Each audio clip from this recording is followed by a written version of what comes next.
14절로 25절입니다.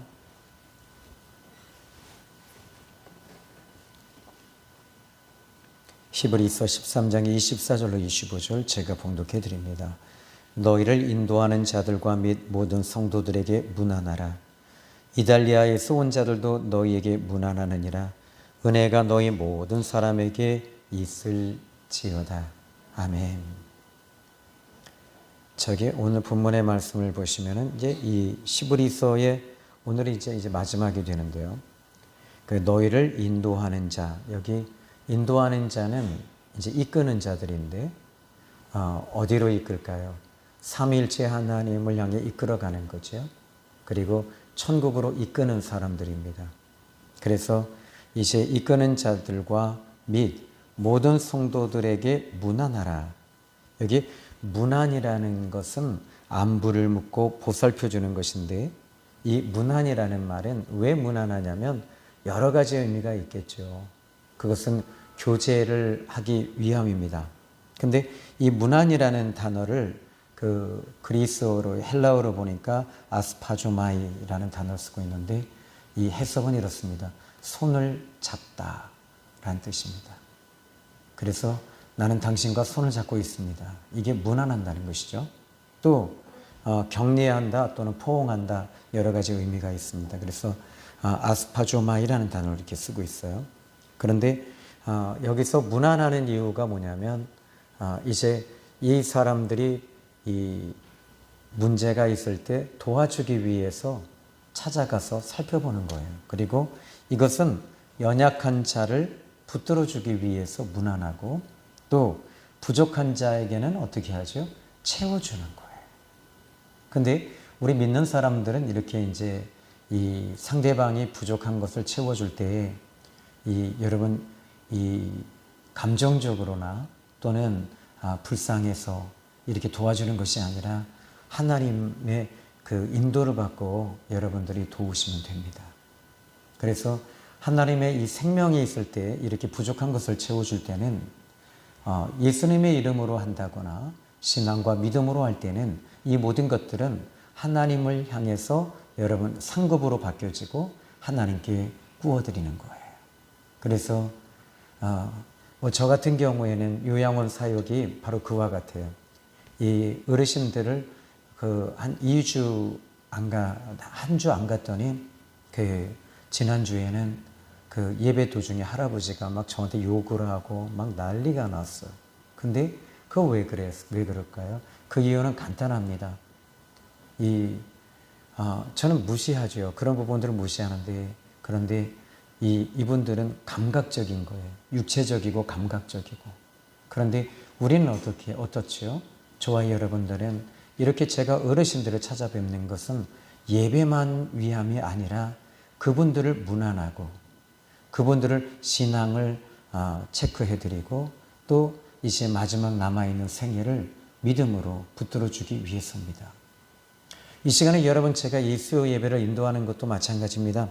여러분들을 이 믿음으로 붙들어 드리기 위해서 이 강단에 선 것입니다.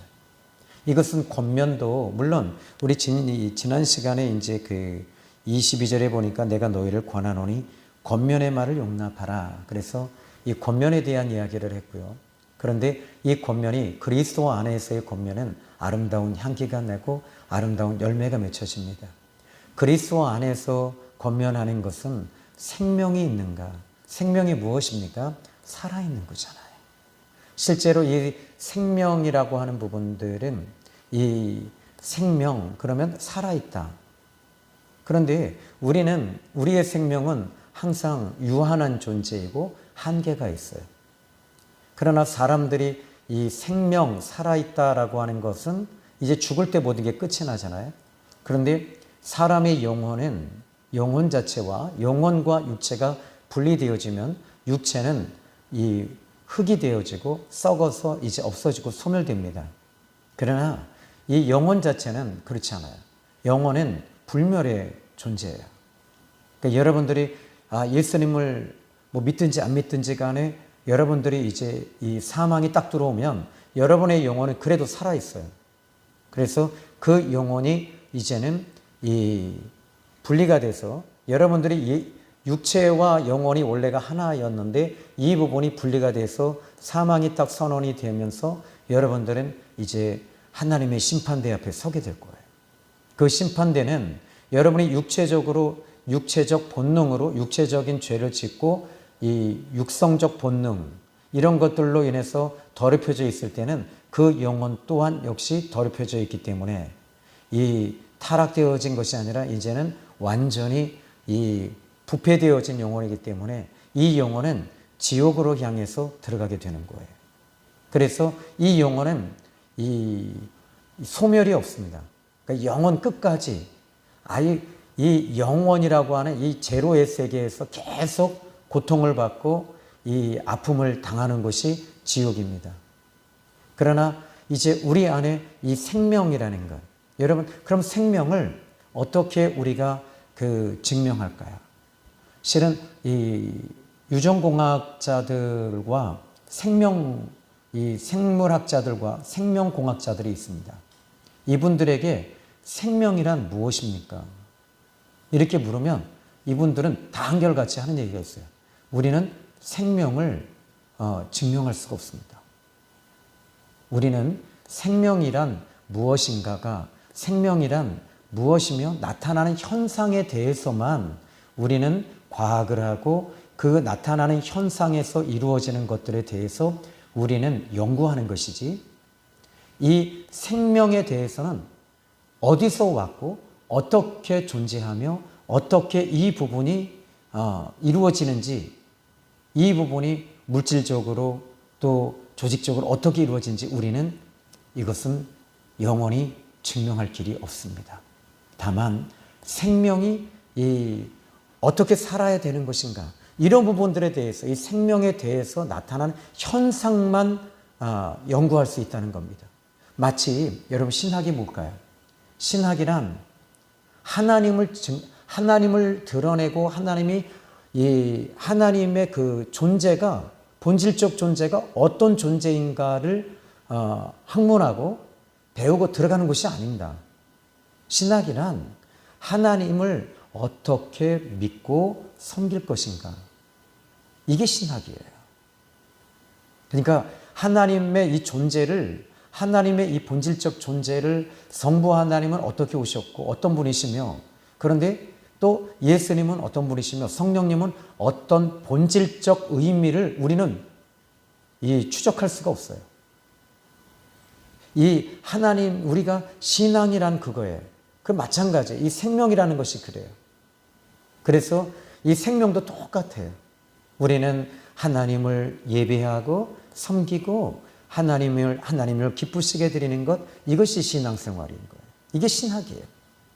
그런데 하나님을 찾고 이 하나님의 이 존재를 자꾸 사람들은 삼위일체 하나님에 대한 이 존재를 이 본질적 존재를 캐내서 무엇인가 이 안에 비밀이 있는 것인가 이렇게 찾다 보니까 어떻게 돼요? 결국에는 부패되어지고 하나님에 대해서는 우리는 예배하는 것입니다. 이렇게 여러분들이 보시면 돼요. 이 생명 자체가 어떻게 왔는지 또 어디서 왔는지 이 부분은 신학을 통해서 이 하나님을 통해서만이 해답을 찾을 수 있는 것입니다. 그래서 이 생명은 하나님께로부터 오는 거예요. 그래서 이 생명 자체가 이 소중한 것이 뭐냐면 하나님께로부터 왔기 때문에 그런데 이 육체와 이 생명, 영혼이 이 신비적 결합이 이루어진 거예요. 이 사람의 몸 자체에서 이 부분은 하나님이 그렇게 하신 거예요. 이 부분을 우리는 어떻게 이게 이루어졌는가에 대해서 연구하고 또 이것을 증명할 길은 없어요. 다만 이제 이 예수님이 이 땅에 오신 것 자체만 봐도 예수님이 이 땅에 오셨을 때를 한번 생각해 보십시오. 예수님이 이 땅에 오셨을 때 마리아의 동정녀 마리아를 통해서 오신 분이에요. 근데 이 남자의 씨를 통해서 오신 분이 아니에요. 그러니까 이 자체만 해도 예수님에 대해서 증명할 길이 없는 거예요. 과학적으로 증명이 안 돼요. 의학적으로 증명이 안 돼요. 이 예수님에 대해서. 그런데 사람들은 예수님을 자꾸 증명하려고 하는 거예요. 증명하려고 하니까 어떻게 돼요? 오류가 나는 거예요. 그리고 이 예수님을 우리가 알고 예수님이 왜 오셨는지에 대해서는 우리는 배워야 돼요. 그것은 저와 여러분을 살리시기 위해서 오신 거예요. 죄로 죽었던 저와 여러분을 살리기 위해서 또 우리를 회복시키기 위해서 오신 분이십니다. 그런데 그분이 죽으셔야지만이 돼요. 그래서 예수님이 십자가에서 죽으셨을 때 육체와 영혼이 예수님의 영혼이 또 분리가 됐어요. 그죠? 근데 그 부분에 대해서도 우리는 이것에 대해서 또 증명할 길이 없어요. 그러나 예수님이 십자가에 죽으시고 사흘 만에 부활하시고 살아나셨습니다. 이 부분에 대해서는 여기까지만, 우리는 딱 거기까지만인 거예요. 성경에서 여기까지만 이야기하면 우리는 여기까지만 보고 예수님을 믿고 순종하고 따라가고 바라보고 의지하고 예수님의 이름으로 기도하고 십자가의 복음을 증언하고 전도하며 그 사명을 감당하는 것이 우리가 해야 할 일인 것입니다. 그러나 그 이상의 것들은 우리의 영역이 아니에요. 저와 여러분의 영역은 하나님을 예배하고 하나님을 신앙하며 하나님을 높이고 하나님을 찬양하고 이것이 우리가 해야 할 일이지, 그 이상의 것들을 하게 되면 여러분 거기서부터는 바로 하나님의 그 영역을 우리가 들어갈 수는 없어요. 그러나 하나님께서 우리에게 이 신앙의 비밀을 주신 것이 뭐냐면 이제 성령을 주셔서 성령의 기름 부으심과 성령을 보혜사 성령을 우리에게 주심으로 우리의 신앙과 믿음을 더 돈독하게 하고 이끄시며 요한복음 14장 26절로 보시면은 이 보혜사 성령님을 주시는 거예요. 보혜사 곧 내 아버지께서 내 이름으로 보내실 성령, 그가 너에게 모든 것을 가르치시고 내가 너에게 말한 모든 것들을 생각나게 하시리라. 이렇게 말씀하시면서 우리에게 이 신비적 은혜가 이제 우리에게 들어오시는 거죠. 이 성령께서 우리를 붙잡고 가시는 거예요. 언제까지? 우리가 호흡이 끊어질 때까지. 우리가 호흡이 끊어지고 육체적 사망이 이루어질 때 그때까지 이 성령은 우리를 계속 곁에서 파라클레토스와 같이 보혜사로 도우시며 여러분에게 힘을 주시고 기름 부어주시는 것입니다. 자, 오늘 이제 이 본문의 말씀을 보니까 이렇게 말합니다. 너희를 인도하는 자들 그랬어요. 저와 여러분들을 이제 저도 인도를 받은 적이 있었고요. 또 여전히 저는 이제 어떻게 인도를 받느냐면 여러분들에게는 담임 목사가 있잖아요. 영적인 인도자가 있잖아요. 그런데 저는 영적인 인도자가 없잖아요. 그죠? 그러니까 어떻게 돼요? 근데 제가 간혹 이제 좀 영적으로 뛰어난 분들이 좀 계셔서 제 주변에 전화하면요. 제가 어떤 문제를 놓고 얘기하면 그 문제를 얘기 안 하고 딴 얘기를 하고 계세요. 제가 이 교회 문제가 이런데 목사님 어떻게 하면 참 좋을까요? 그랬더니 부동산 투기를 해야 된다. 영적인 분이 그런 얘기를 하시니까. 근데 그때 제가 깨달은 게 하나 있어요. 나는 하나님을 통해서 여쭙고 하나님 앞에 기도하고 하나님을 통해 답을 찾아야 되는구나. 그런데 그것에 대해서 사람에게 쫓지 말고 어떻게 되냐면 하나님의 말씀을 암송하고 기도하며 하나님의 섭리를 따르고 성령께서 내게 주시는 말씀을 붙잡고 성령께서 내 안에서 말씀하시는 그 성령의 인도와 감동과 말하심을 붙잡고 나가야 되는구나. 이제 저는 그래도 여러분들에게 기준이 있습니다. 어떤 기준입니까? 하나님의 말씀의 기준으로 이 모든 것들을 여러분들을 이끌어가는 거예요. 그래서 저는 여러분들을 인도하는 자가 되는 거예요.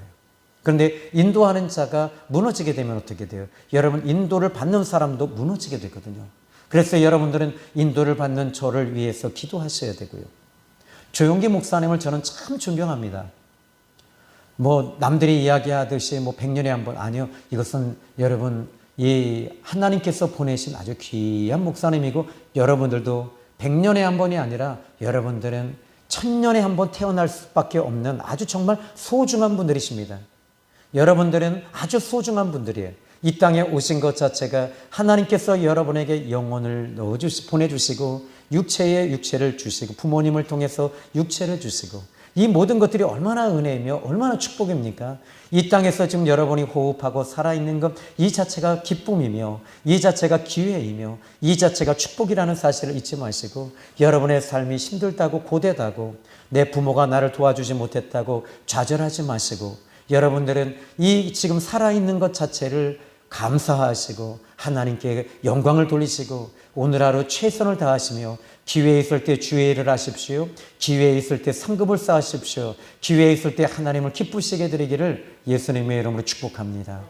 그런데 오늘 여기 보니까 이렇게 말합니다. 너희를 인도하는 자들과 및 모든 성도들에게 문안하라. 이달리아에게서 온 자들도 너희에게 문안하느니라. 그런데 여기에 이 시브리서 공동체 교인들에게 지금 이 시브리서 기자가 이야기를 합니다. 먼저 인도하는 자들을 문안해라. 그리고 또 여기에 모든 성도들에게 문안해라. 서로 찾아가서 그들의 상황이 어떤 상황인지를 보고 같이 기도하며 같이 울며 같이 아파하며 같이 고민하며 같이 그 문제를 풀 수 있도록 돕고, 이것이 뭡니까? 붙들어주는 것입니다. 그리고 채워주는 것입니다. 그리고 무엇입니까? 아픈 사람, 찢긴 사람들은 싸매어주는 것이죠.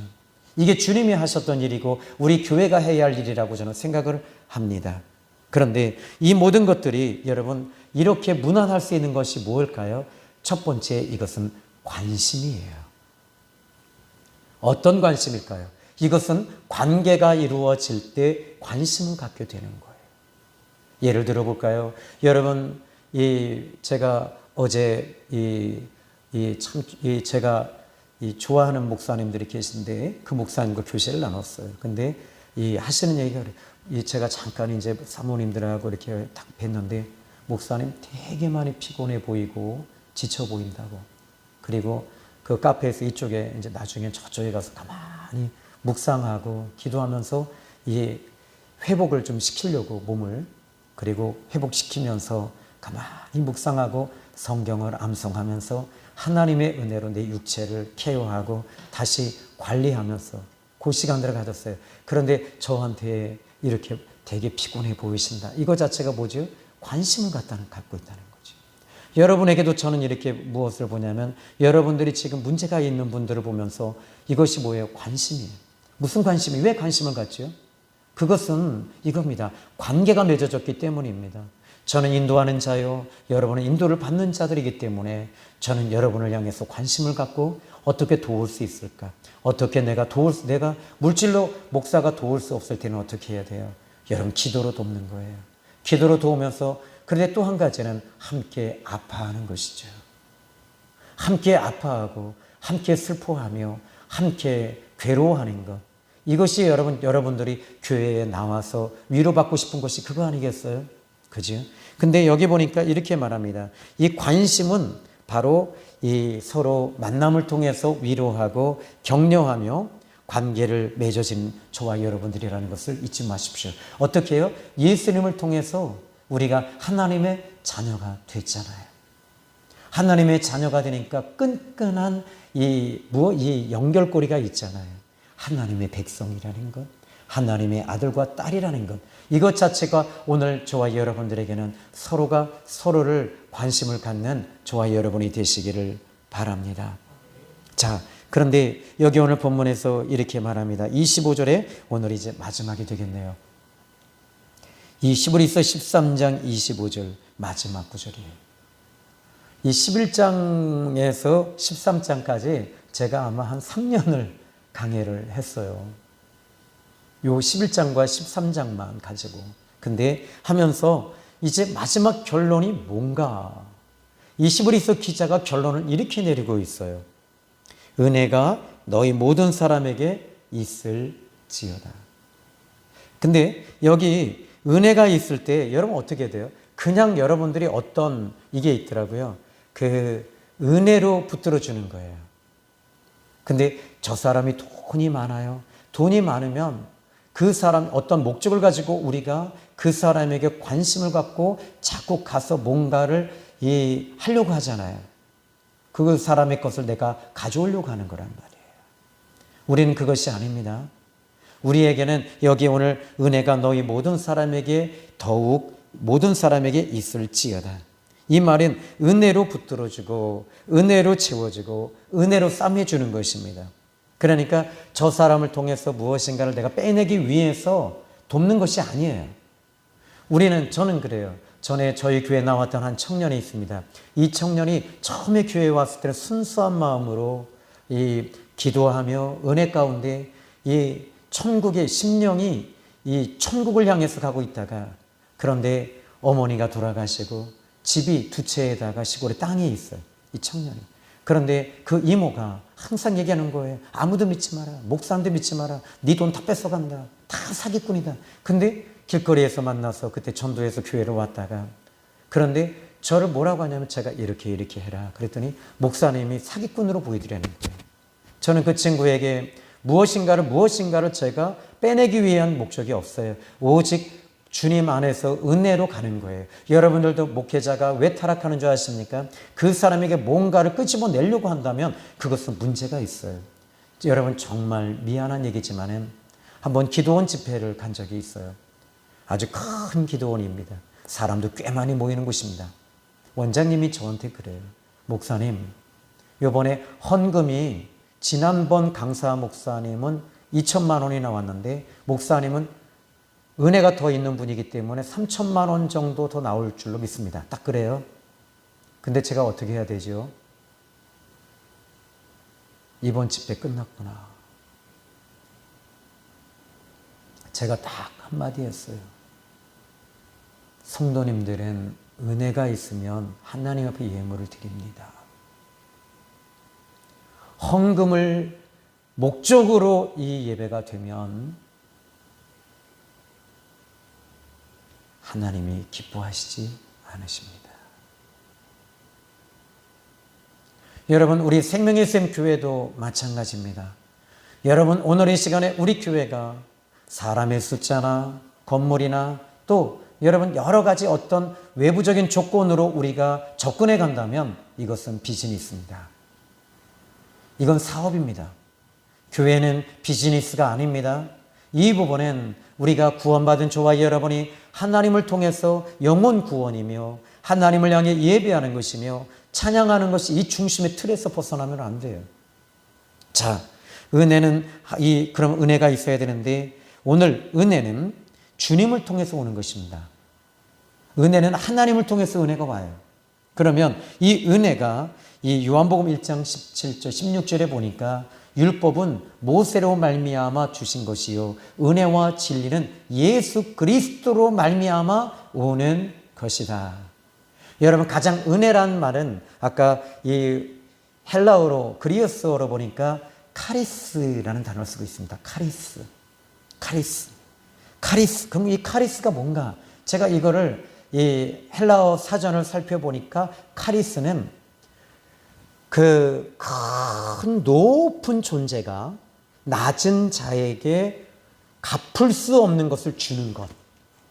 이것이 은혜다. 이렇게 정의를 내립니다. 그러면 여러분, 하나님 가장 높으시고 가장 위대하신 하나님이 우리에게 요한복음 3장 16절의 말씀을 이제 주셨잖아요. 하나님이 세상을 이처럼 사랑하사 독생자를 주셨다. 가장 소중한 그 독생자를 주신 것입니다. 이것이 여러분 가장 큰 선물을 우리는 받은 거예요. 그러니까 예수님이 이 땅에 오신 것 자체가 바로 은혜인 것입니다. 그래서 이 요한복음 1장 17절에 은혜와 진리는 예수 그리스도로 말미암아 온 것이다라고 얘기하는 것이죠. 그래서 예수님을 통해 은혜가 시작이 되는 거예요. 예수님을 통해 우리는 무조건 은혜입니다. 예수님이 선물로 오셨습니다. 나는 버림받아야 되고 죽어야 되고 지옥 가야 하고 나는 버림받아야 할 정말 쓸모없는 바울이 고백을 합니다. 나는 괴수 중에 괴순이라고 말할 정도였어요. 그런데 이제 예수 그리스도의 은혜를 알고 나니까 하나님의 은혜였습니다. 바로 예수님을 믿는 것 자체가 하나님의 은혜입니다. 여러분이 이 시간에 이 자리에 나오는 것이 은혜입니다. 그러니까 여러분이 무엇인가를 하고 여러분이 내가 교회 성전 건축하는 때 10억을 냈습니다. 1억을 냈 이것이 아니라 하나님의 은혜입니다. 우리는 하나님의 은혜로 다가가야 되는 것입니다. 은혜는 그래서 여러분 하나님이 우리에게 주신 것이 은혜예요. 예수님이 은혜예요. 그런데 예수님께서 더 큰 은혜를 또 주시겠다고 말씀하셔요.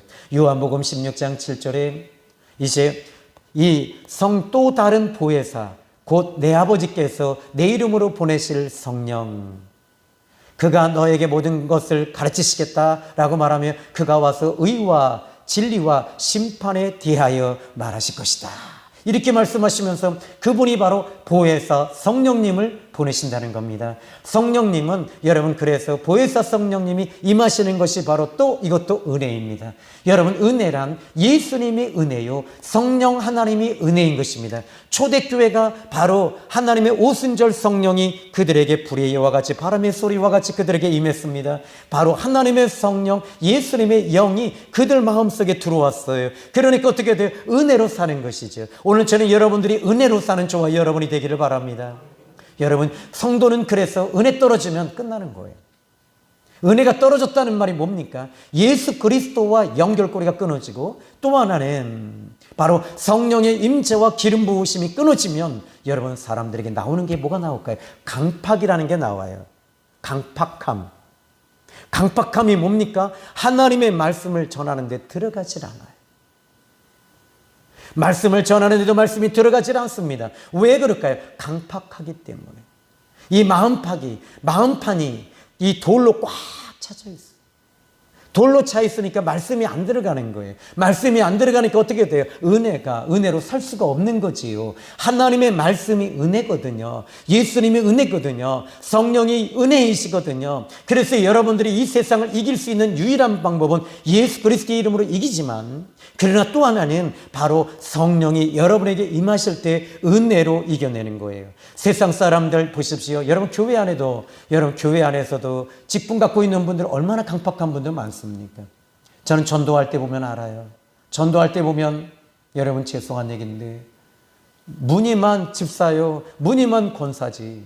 딱 전도할 때 보면 얼굴에 그 강팍함이 그 짜증이 꽉. 그거 볼 때 무슨 생각이 들어요? 제가 그래요. 힘내세요. 그냥 힘내세요. 그 말밖에 할 게 없어요. 근데 저는 그 권사님들에게도 똑같은 말 합니다. 예수님 믿으세요. 예수님 믿으세요. 그랬더니 저 예수님 믿어요. 예수님을 영접하십시오. 그때 여러분에게 오는 것이 은혜가 옵니다. 은혜 올 때 마태복음 4장 20절에 마태복음 4장 17절부터 27절 말씀 보니까 이 제자들은 어떻게 했을까요? 은혜가 있으니까 예수님을 딱 만났어요.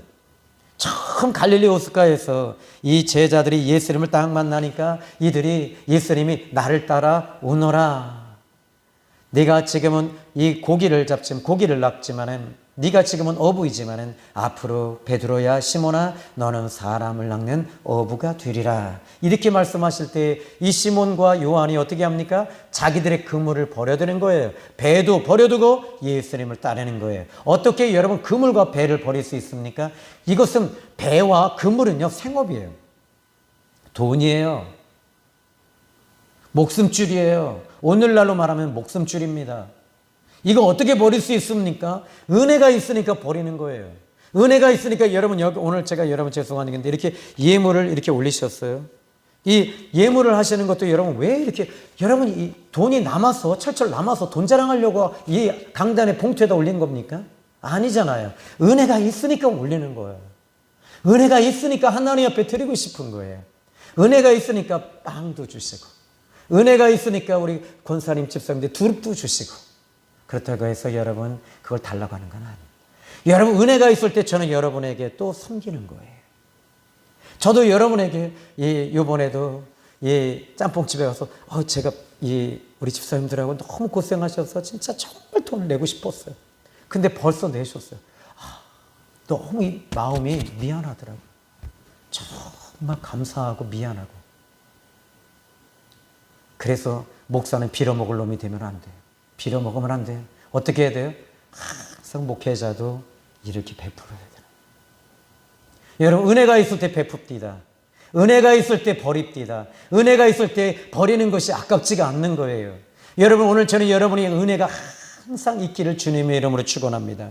그래서 은혜라는 말, 이것은 주님과의, 또 은혜라는 것은 주님과 교제와 교통이 있을 때 바로 은혜가 따라오게 되는 것입니다. 이 교제가 끊어지면 따라오는 건 아까 전자의 강팍함, 그리고 짜증, 분노. 그런데 은혜는 빛과 같아서 마치 모세가 하나님의 십계명을 받아서 시내산에서 내려올 때 그 얼굴에 빛이 비춰지고, 스데반 집사님은 돌에 맞아 지금 짱돌 맞아 죽어가는데도 어떻게 해요? 그의 얼굴이 천사와 같더라. 빛이 비춰지며 천사와 같더라. 이게 은혜가 넘치는 사람의 마지막 말년이 마지막 모습이 아닐까요? 오늘 저는 여러분들이 은혜가 항상 넘치기를 주님의 이름으로 축복합니다. 은혜 끊어지면 종교인입니다. 그리고 세상 것을 붙잡게 되어 있습니다. 제자들은 아까 전자에 그물을 버려둔 것 마태복음 4장 20절이죠. 은혜 받는 일에 여러분 힘쓰시기를 주님의 이름으로 축원합니다. 목회자도 마찬가지입니다. 성령의 기름 부으심과 은혜가 항상 임할 때 은혜를 끼칠 수가 있어요. 내가 은혜가 없는데 어떻게 은혜를 끼쳐요? 내 마음속에 돈만 있는데 그럼 돈만 강조하지요. 돈만 강조하면 여러분 어떻게 돼요? 제가 헌금 강조하면 여러분 어떻게 될까요? 여러분 미안한 얘기인데 여러분들이 죽어가요. 은혜가 있을 때는 어떻게 돼요? 여러분, 엘리야가 이 하나님께서 그리시네가로 가라고 합니다. 그런데 그리시네가로 갑니다. 은혜로 가는 거예요. 은혜로 갔더니 그 그리시네가가 물이 있어요. 은혜로 하나님 거기서 이 하나님을 바라보고 있을 때 하나님께서 은혜로 까마귀를 보내주십니다. 또 하나님의 은혜로 사르와 과부를 통해 공개하게 하십니다. 하나님 모든 것이 다 은혜입니다. 여러분, 마지막 여러분이 호흡이 끊어질 때 여러분의 입술에서 나오는 것은 오직 하나님의 은혜였습니다. 이것이 여러분의 고백이 되기를 주님의 이름으로 축복합니다. 고린도전서 1장 3절에 하나님 우리 아버지와 주 예수 그리스도로부터 은혜와 평강이 있기를 원한다. 고린도전서 16장 23절 주 예수 그리스도의 은혜가 너희와 함께하고, 고린도후서 6장 2절에 보라 지금은 은혜 받을 만한 때요 구원의 날이로다.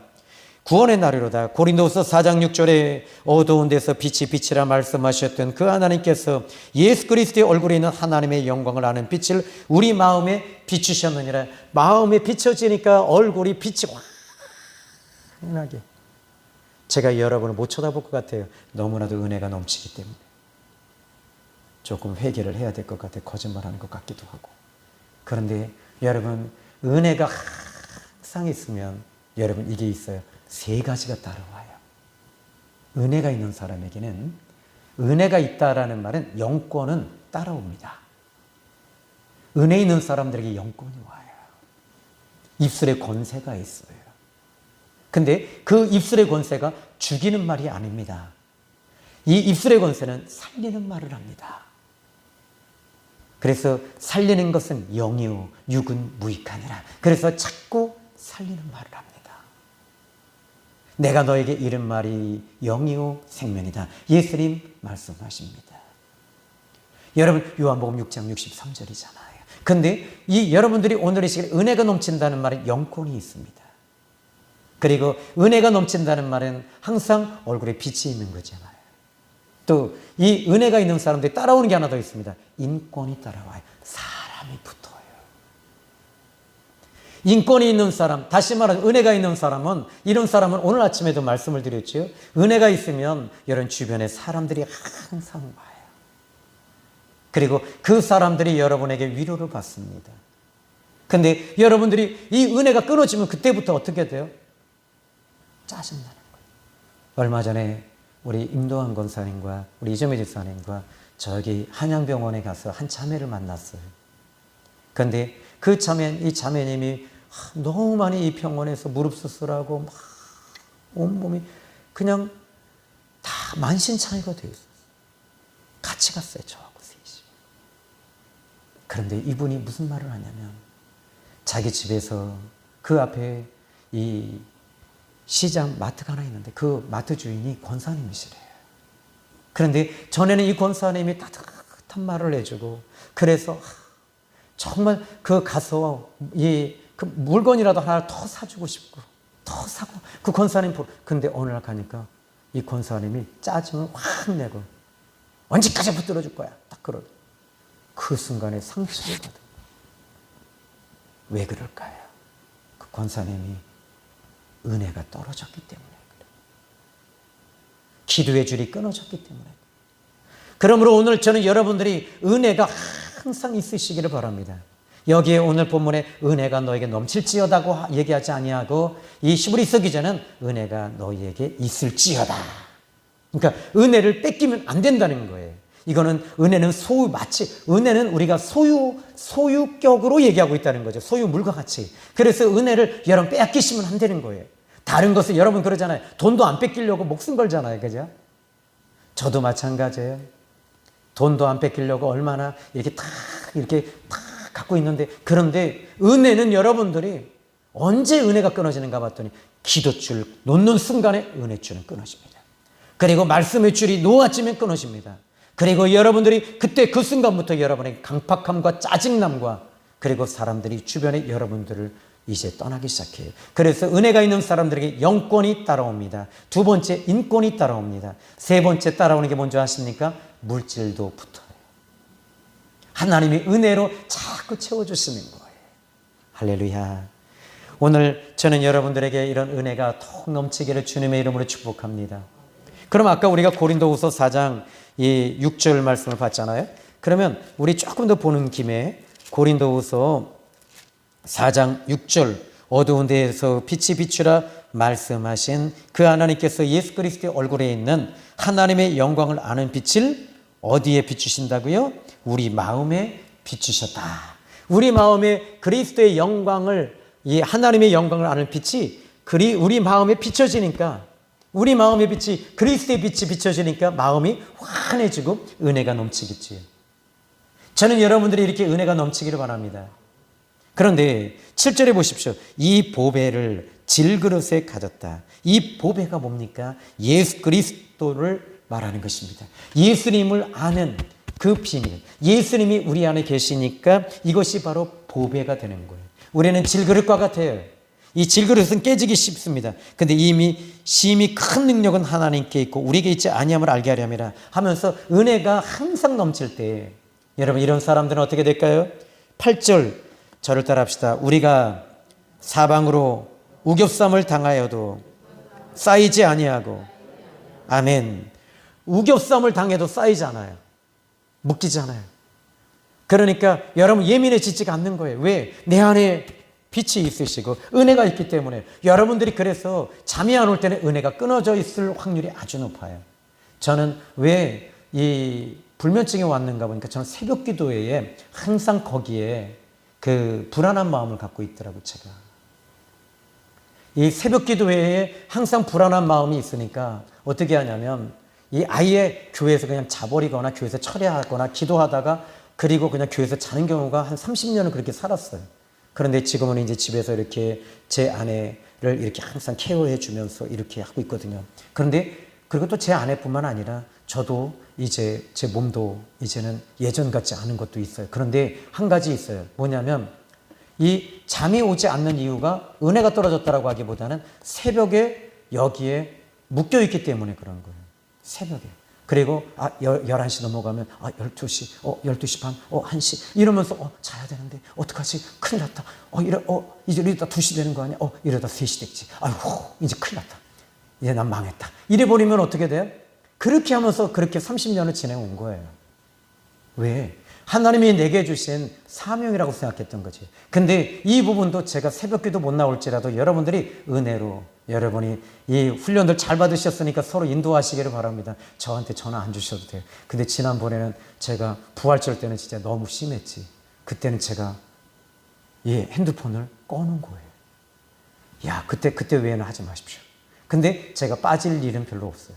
근데 여기 보니까 뭐라 그래요? 답답한 일을 당하여도 낙심하지 않는다. 왜? 은혜가 있으니까.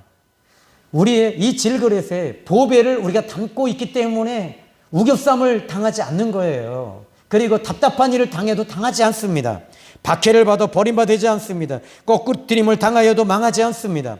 그 이유가 어디 있습니까? 바로 그 우리의 이 질그릇에 보배이신 예수님을 담고 있기 때문입니다. 예수님을 모시고 있기 때문입니다. 이게 은혜입니다. 은혜가 여러분에게 항상 넘치기를 주님의 이름으로 축복합니다. 아멘. 오늘 이제 말씀을 정리하며 매듭을 지으려고 합니다. 오늘 사랑하는 성도 여러분 죽을 때까지 은혜 끊어지면 안 돼요. 여러분 나이가 들면 들수록 우리 권사님들 나이가 드시면 드실수록 더 화가 많고 짜증이 많아지고 이 이유는 여러분 미안한 얘기인데 은혜가 상실됐기 때문입니다. 목회자도 은혜가 상실되면 여러분 똑같아져요. 그래서 항상 은혜가 있어야 되는 거예요. 아멘. 그래도 여러분들이 나는 은혜가 없을지라도 나는 은혜가 있는 것처럼 하려면 말을 하지 마세요. 입을 딱 다물고 그냥 웃기만 하세요. 예. 이러시면 되는데 여러분은 아마 화병으로 다, 죄송한 얘기인데 화병으로 다 돌아가실 거예요. 그러면. 그러니까 여러분들이 항상 기도하는 데 힘쓰십시오. 여러분 여기까지입니다. 이번 한 주간도 여러분들이 은혜 가운데 승리하시길 바라고 은혜 가운데 사시기를 주님의 이름으로 축복합니다. 기도합니다. 하늘의 하나님 아버지 감사합니다. 오늘 하나님의 은혜 가운데 우리가 이 사역도 하나님의 자녀로서 살아가게 하시고 하늘의 하나님 은혜가 넘치기를 원합니다. 은혜가 끊어졌다면 다시 은혜가 넘치게 하시고 은혜로 살게 하여 주시옵소서. 우리가 호흡이 끊어질 때 마지막으로 외치는 말 은혜였습니다. 은혜로 살았고 은혜로 이제 마칩니다. 은혜로 아버지 하나님의 나라에 입성합니다. 오 하나님이여 은혜였습니다. 고백하게 하옵소서. 예수님의 이름으로 기도했습니다. 아멘.